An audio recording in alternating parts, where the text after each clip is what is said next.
Hello everyone and welcome back to TowerGate. It is day 181, September the 2nd, Saturday.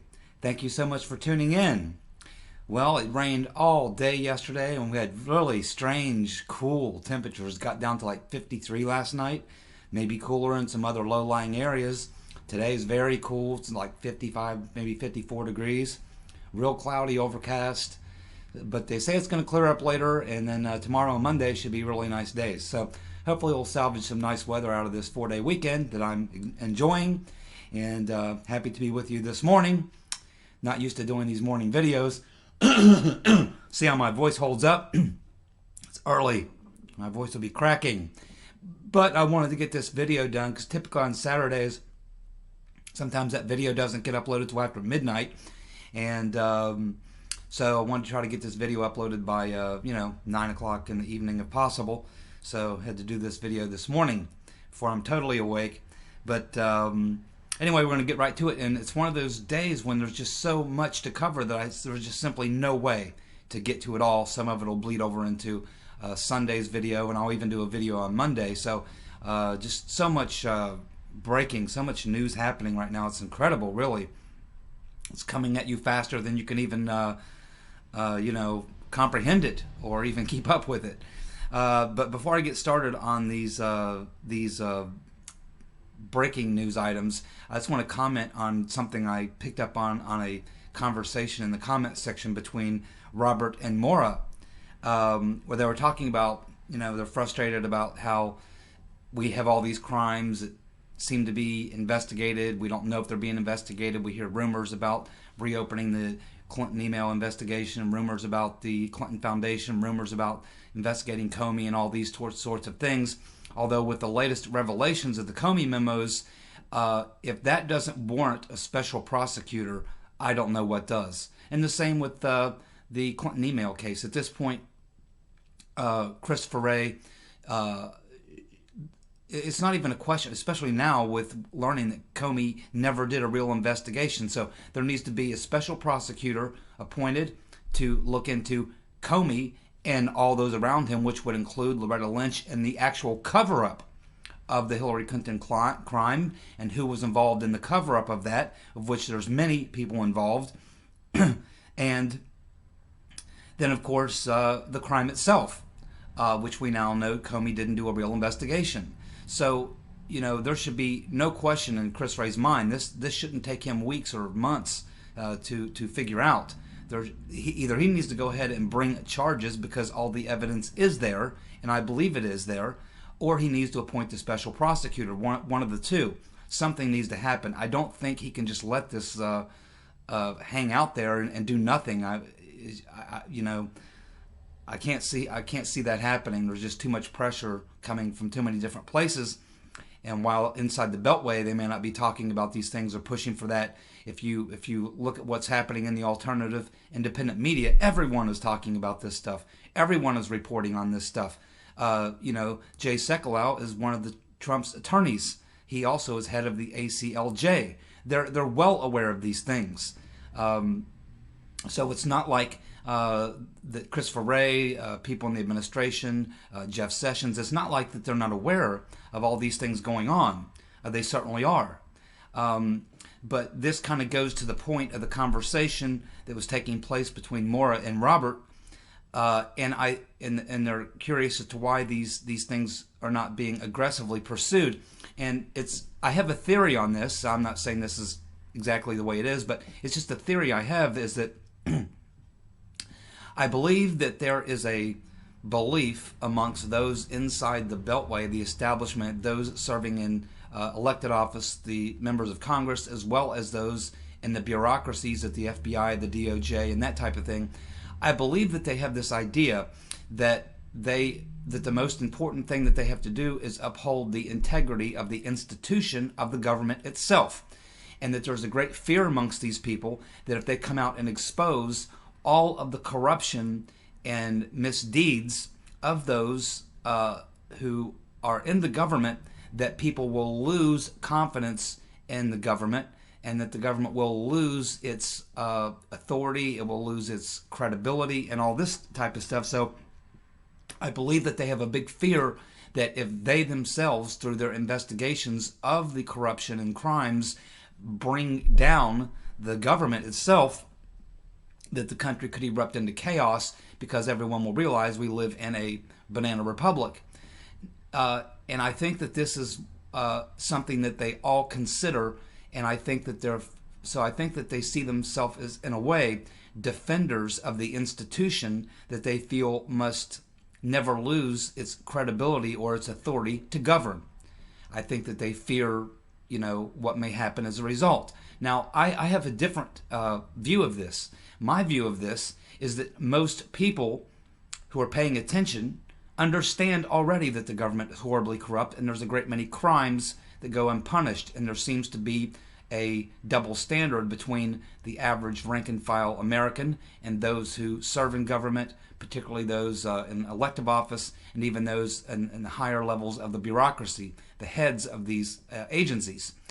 I think most people already accept that, and I kind of have a reverse view of that. I kind of think that because people already have an extreme lack of confidence in the government because they do not go out and prosecute the crimes of these high government officials, that this itself causes people to lose their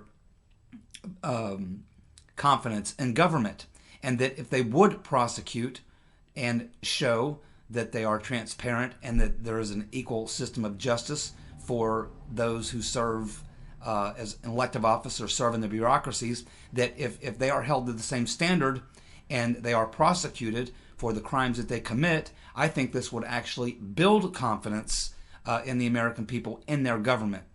So I kind of have the opposite view of this.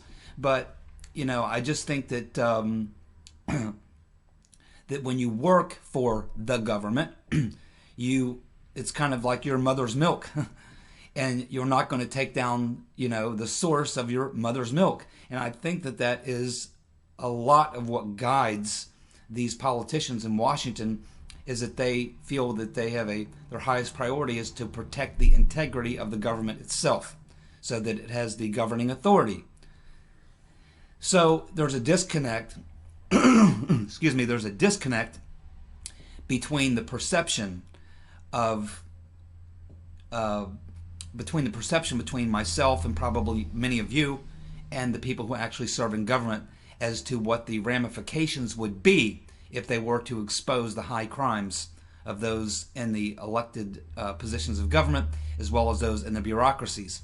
This is at some point going to have to play itself out, because there will be at some point a level of corruption. We've seen this with previous empires, that people tolerate a certain amount of corruption, but there is a breaking point, there is a tipping point where the opposite can happen, where people finally look and say, well, our government is so corrupt, they will not investigate the people involved in the corruption.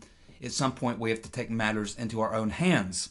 We saw this happen in the French Revolution. We saw it throughout various periods during the Roman Empire and the Greek Empire. So, this is just true of all empires. And I think they have a sort of a feeling that they have to protect the integrity of government, and that's why they don't want to go after people and bring high-level people down. I think that is probably their thinking. And I disagree with that thinking, but I think that that is their thinking. So I don't know if that answers the question or speaks to the issue that you're discussing out there, Robert and Maura, but that is my thoughts on that conversation that you two were having. Now, let's get to the TowerGate news of the day. Okay, Shadowproof has obtained all emails sent from the University of Virginia police chief during the Unite the Right rally under the Freedom of Information Act request. The emails are dated the 11th and the 12th, and reveal, which is the 2 days that these events took place, which reveal that the Virginia Police Chief, Michael Gibson's internal handling of the march that resulted in a death. The emails clearly show that Gibson refused extra police protection and snubbed students who sought safety. So there's a lot more, as we talked about when this story was breaking. There's a lot more going on to this story. I happen to believe, it's my opinion, that the bagman for the Clintons, Terry McAuliffe, the governor, along with the mayor and the police chief, all were working together because they wanted to provoke some sort of a violent clash between these groups, for the simple reason to use it as cannon fodder against the president, to say, see, the president's creating all of this chaos, and all this can be attributed to President Trump. I think that that was their what they were planning. I think that was the goal that they were pursuing. But the thing is, they did not count on having a death. They were hoping for cuts, scrapes, and bruises, and a lot of media attention. They weren't counting on a death. But now that there's been a death, it's much more serious. There does need to be a serious investigation, Mr. Ray. You need to look into this, Mr. Ray, because there seems to be quite a bit of evidence here. And if you can find that there was collaboration between the mayor, the governor, and the police chief to allow and even promote the violent clash between the two groups, you have a serious problem here, serious legal liability for all three, the governor, the police chief, and the mayor, and anyone else who may have been involved. And there are other people involved. We know that a lot of these people are paid professionals. We know a lot of these people are being paid by people like George Soros and others to attend these rallies and even to provoke violence. So there's a lot more going on here than what meets the eye. And if I were to make a suggestion, Mr. Ray, the very first person that needs to be investigated, which might shine some light on what is going on here, would be Mr. Kessler, Jason Kessler, who was the organizer of the Unite the Right. It's funny, Mr. Ray, that this individual was one of the organizers of the Wall Street thing, Occupy Wall Street. He also was an Obama supporter, voted for Obama as late, and was an Obama supporter as late as the spring of 2016. How did he make this sudden transformation? Mr. Ray, you need to look into Mr. Kessler and find out exactly who is paying him. Who is he talking to? Who is he collaborating with? Who are these people? Because if you follow that like breadcrumbs, they will lead you to the truth, Mr. Ray. And the truth needs to be exposed here. I believe there's a massive crime to go along with many of the other crimes. Hopefully you do not play golf, Mr. Ray, because there's no time for golf. There's only time to investigate the incredible amount of high crimes that are going on all around you under your watch. Hopefully you will not be another James Comey, who you should also be investigating, Mr. Ray. Kid Rock. A lot of people are talking, whose real name is Robert Ritchie, that he is going to be running for the Senate. Not a very good fit for Kid Rock, if you ask me. Probably be better in the House. But I personally, at this point, don't believe that Kid Rock is running.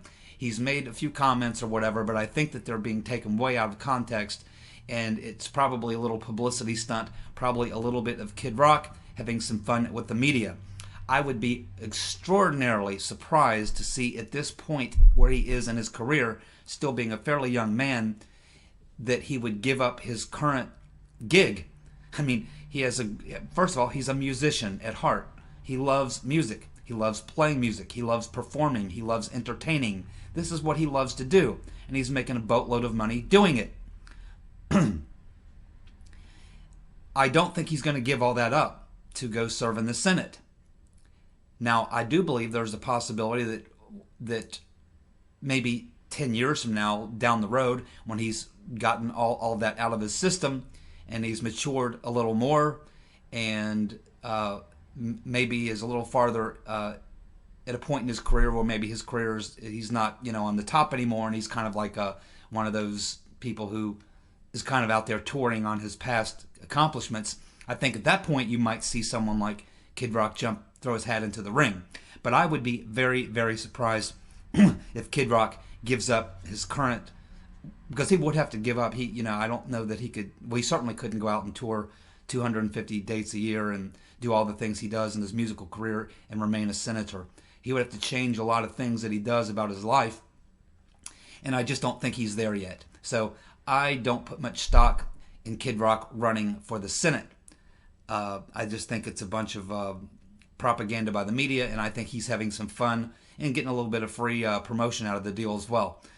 So I think that's all there is to the Kid Rock thing. I don't look for him to seriously to run for Senate or the House or anything in government right now. Maybe down the road in some years later you could see that, but I'm not buying it right now. CNN host W. Kamau Bell. Never really heard of the guy, but apparently he is a comedian, but also excuse me. He's a comedian, but he's also does appearances on CNN. Never heard of him, but that's what he's attributed to, being a CNN host. So we'll run with that. It appears that he spoke at that violent Antifa rally in Berkeley. It was supposedly based on the No Hate in the Bay rally. The rally was to be organized opposition to a Patriot Prayer, a group that has denounced neo-Nazis and white supremacists.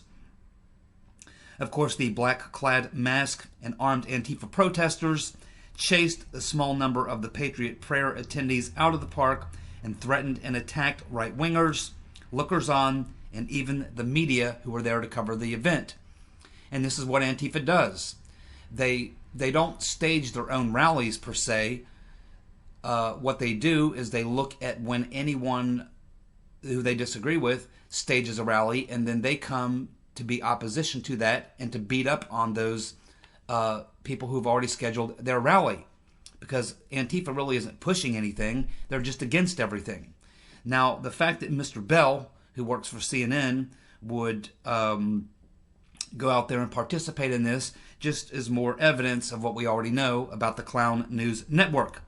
Now, Bell spoke, and he said that when the Nazis leave, as they have left, you have to stand up for the brown people, black people, the LGBT people, the immigrants, everybody, every day. Well, first of all, you asswipe, Mr. Bell, that particular group of people were not Nazis, neo-Nazis, or ultra-right-wingers, or anything like that. They were essentially conservatives. They are, I think, on the religious side, because the types of things that they do, this particular group, the Patriot Prayer Group, they get together and pray. They have a group prayer, whether it's 10 of them, 100 of them, or 300 of them. In this case, there was only several dozen of them, not that many at all. And all they did was get together to have prayer. And they were attacked anyway, Mr. Bell. And another thing, Mr. Bell, you do not speak for any of the groups that you named. And Antifa, the group you support, is a collection of decadent dead-enders, mentally ill, delusional dreamers, angry and violent, poorly raised miscreants, and some paid professionals working for George Soros and his friends in the deep state. You are on the wrong side of history, Mr. Bell. You and your network are despicable. Absolutely despicable.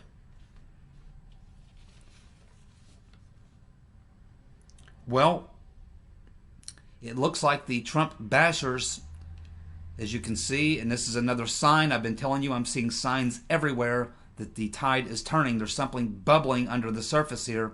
There's a lot of very, very angry people, angry at what they're seeing from people like CNN and others. We had this big NASCAR sponsor the other day say that they don't want the business of people who support Trump. They sell outdoor gear and stuff like that. Now there's a boycott on them.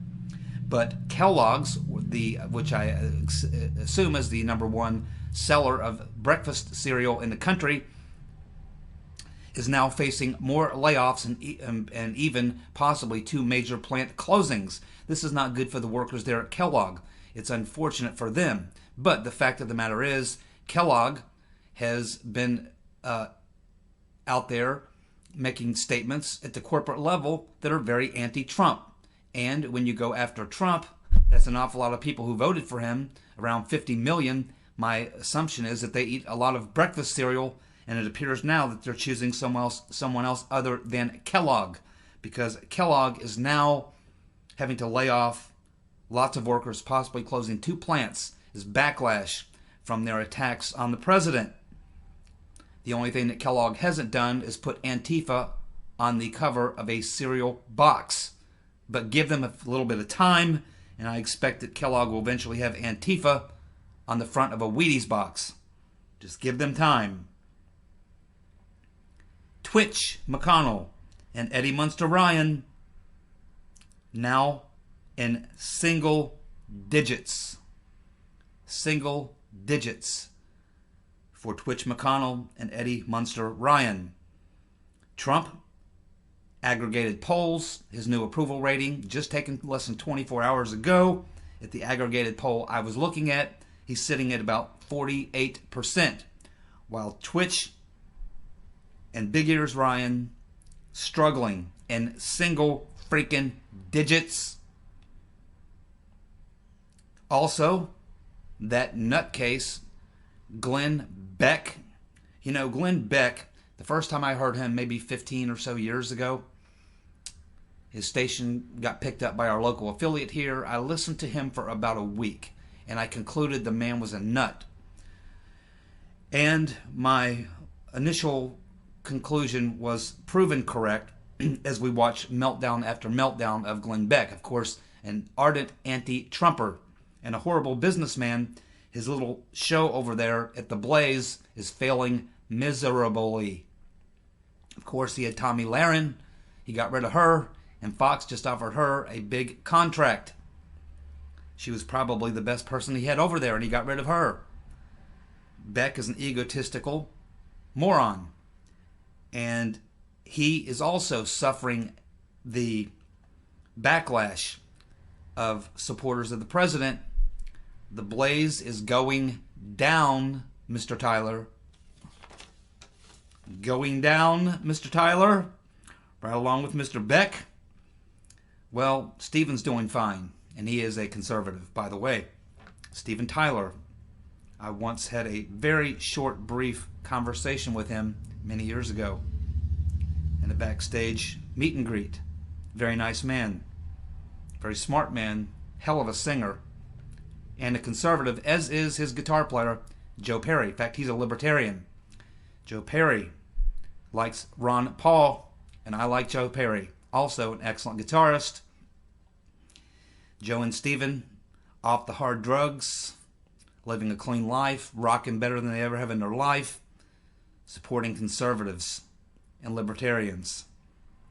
Definitely not viewers of the Glenn Beck program, I can assure you. Hungary. As I've been telling you, I know we don't talk a lot about foreign policy here, but a lot of people are interested in the EU and what's going on. As you know, for very, very many months, I've been stating that while most people are looking to the Western European countries for that EU breakup to begin, I'm telling you it's going to start in the former Eastern Bloc countries.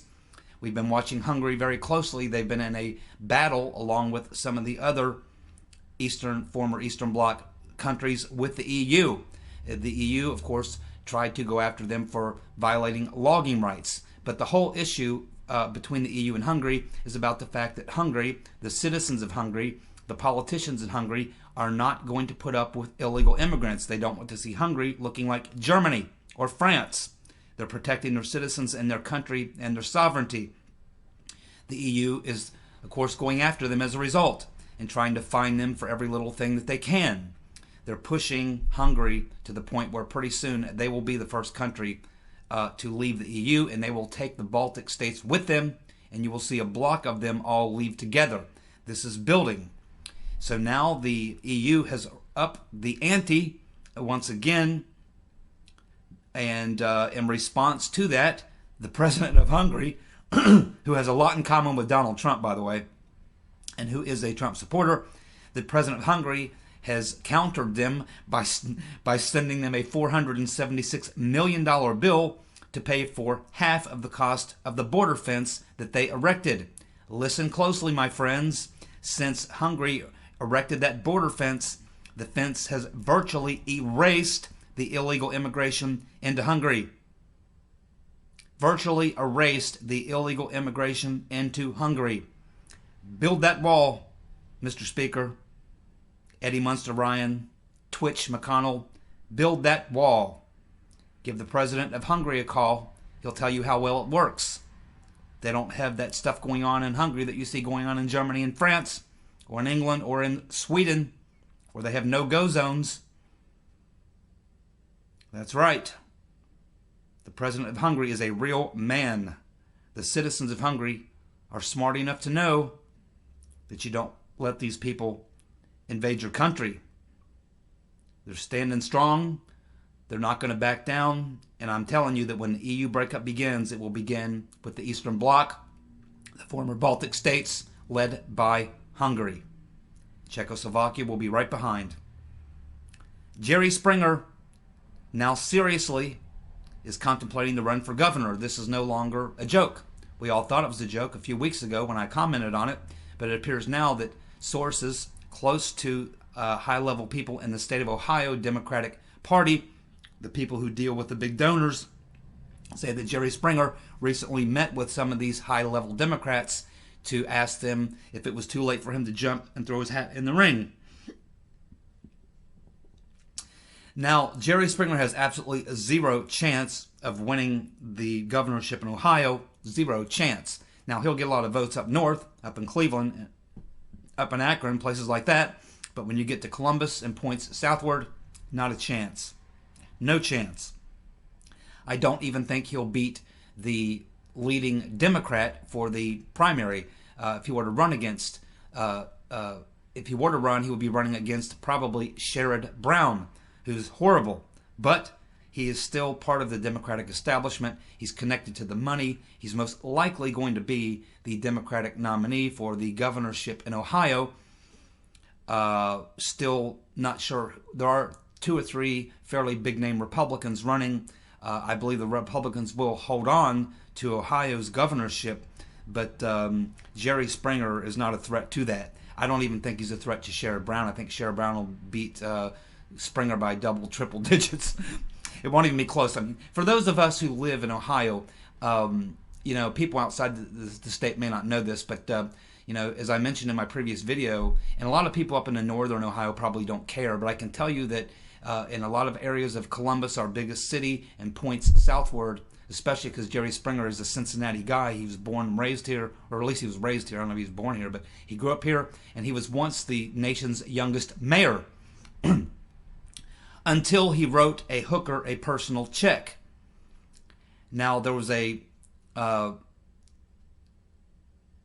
of a, what do you call it, police investigations going on in prostitution in northern Kentucky back when Jerry Springer was the mayor.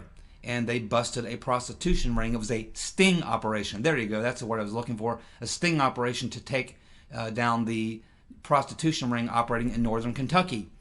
And Jerry Springer, when they nabbed some of these prostitutes and they began investigating them, they found the canceled checks from Jerry Springer to one of these prostitutes, and that's what brought him down. He was forced to resign. He disappeared for a while, then he popped back up as a local news anchor on one of our local news stations. But it didn't take him long before he began having an extramarital affair with his co-anchor, both of whom were married and had children. And that was pretty much the end of Jerry Springer's local media career. He then disappeared, and the next time he popped up, he was in Chicago running that smut filth program that he runs. And this is one of the reasons why Jerry Springer has zero chance. People know he's a scumbucket. Now, I've met Jerry Springer a couple times. He's a pretty nice guy. He used to hang out down in the University District when they would get off work. Down when he worked at the news station, and would come down to the bar district where I was playing in a couple different bands down there at the time, and he liked to get up on stage and sing Beatles songs. And we did a few Beatles songs with Jerry Springer one night, 3 or 4 songs if I remember correctly. He's a very good singer. He's very good. He told us, he said, I can do either the Lennon or the McCartney harmony, just let me know which one you want me to do. I can do them both.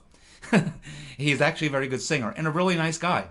But he is a scumbucket, and he has no chance of, and he's a hardcore lefty. He has no chance of winning the governorship in Ohio.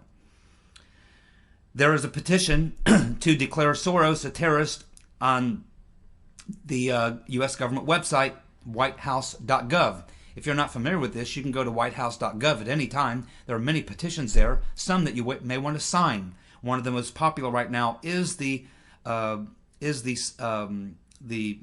petition to declare Soros a terrorist, to seize his related organizations' assets under RICO and NDAA laws, which he definitely is violating, definitely RICO and probably as well NDAA laws, and is one of the most. This is one of the most popular petitions on the whitehouse.gov website right now.